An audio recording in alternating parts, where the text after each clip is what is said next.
Welcome to day 3 of Rapid 2023 here in Chicago. I have with me today Nick Estock with Estock. I'm very excited to hear what you guys have been up to, but before we get started, Nick, would you tell everyone who may not know exactly what Estock is and what you guys do?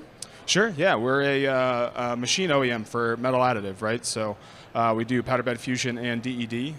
So our parent companies are Michelin and Fives. Michelin's been using this technology for 20 plus years, making tire molds, the sipes of their tire molds specifically. And in 2016, they decided to go into the market for themselves and partnered with Fives, which is a 200-year-old machine tool maker, to create Estock. So here we are. Here we are doing cool things. Yes, we are. So what are some of those cool things? Yeah. So interestingly enough, right, what Michelin has created kind of in closed doors for their own applications, again, that tire sipe, actually has a lot of leverage or a lot of differentiation for other applications, right? Yes, within additive. So we use a roller and fine powder technology, which gives us really good surface finish and really good feature detail. And so other markets such as aerospace, tooling, and medical can leverage that differentiation in their applications. Oh my goodness. Surface finish has been a challenge in additive metal AM for a long, long time. So that's exciting to know. So you are venturing into other uses besides the tires and that side of the things. How did you decide to go to market on that? Yeah, again, it's just understanding where the technology offers differentiation for the customers, right? And so what we started to find, right, in specifically the medical market is feature detail, fine lattice structures, right? Our technology could provide better feature resolution. And then on the post-processing side, right, as we know in additive, right, post-processing is a huge part of that cost model. We are actually reducing some of those post-processing steps with having a better feature detail and better surface finish. And so far, the clients have been very pleased with this level of detail that you got. They are, and they're not only pleased by the feature detail that we're providing, they're also very pleased with the productivity that we're able to provide, right? So our platform's a 4-laser platform, high productivity. So really it comes down to the business case and the applications, right? And so where we start to see those merge, right, is where we set our go-to-market strategy. Because the productivity makes a difference. So you know, medical, I'm going to say aerospace and medical, certainly they're very different industries, but you know, on some level with medical, cost does matter, and then sometimes it doesn't. Yes. And so sometimes there's just no other way to do it.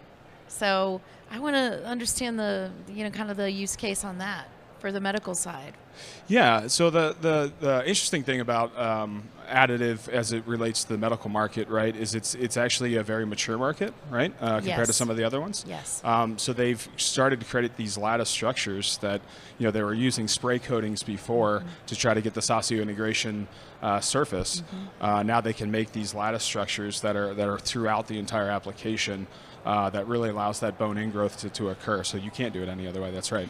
It's amazing, isn't it? Yeah. So what beyond the current application do you see maybe happening here? Yeah, so the thing that we've been challenged on, I would say, right, is in highly regulated industries, right, there's a lot that goes into the qualification of those applications. So that's actually why we solicited and started the medical advisory board that we just put together here just recently, where we took 3 incredibly talented and well-versed folks to help us understand how do we go help our customers overcome these regulatory challenges. So this medical advisory board is really an internal thing where you got outside experts to support your understanding and knowledge base. Yeah, so it's trying to live in our customer's shoes for a day, right? And so these 3 individuals, Sam Anakari, Jan Triani, and Severine Valdant, you know, they've lived this, right? And so now they're helping us understand what challenges they faced, and so how we can accelerate for our customers our technology and then getting it to market. So as you stated, right, the business model is one aspect of it. Risk is a big aspect of it. Yes. Speed to market is a big aspect of it. And so those are the things we're trying to mitigate with the culmination of this medical advisory board. That's very smart. I'm glad to hear that, because that in some ways is trying to shortcut your process to understanding the customer. Exactly. And we all know how busy, certainly medical people are. Any customer, but especially in that field, getting the right people, getting the right interaction, getting them to understand takes so much time. So this shortcut is actually necessary, probably. It really is. It really is. So we've had customers come back to us, right, where we demonstrate the differentiation of the technology, and they say that's great, and your productivity is awesome. I've already qualified it on another platform, and for me to move that to another one, it's too much risk, right? It's too much work. Yeah. So how do we understand how we can influence that, how we can impact that to make that easier for them? This qualifications challenge remains across all sectors, and it's important that you're raising it. This is, as an industry, we're really struggling with this. Yeah. Whether it's aerospace, automotive, even space, we're just struggling with it. So I love this approach that you've taken. And, how far along are you in this approach? Well, we just formed the advisory board last month now, I guess, because we're technically in April, so it was just last month. So I would say earlier in the stages, we have a lot of great people at our facility, right, with great backgrounds that understand qualification processes. Yes.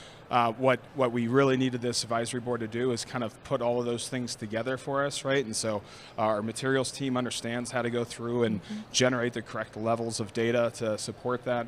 Yes. Our application engineers understand how to process the applications and make sure we're getting the best parts, right? And we just need the medical advisory board to understand how to get through putting that all together in a systematic way that can help our customers. I think taking the time to dive deeply into this issue is really what it's going to take for some of these applications. Yeah. And it's remarkable that AddUp has leaned in hard on this, and I think it's a model that other companies like you can use. And I guess I would just ask you, Nick, is there some way American Makes could support you to leverage this experience and get more out of it for you?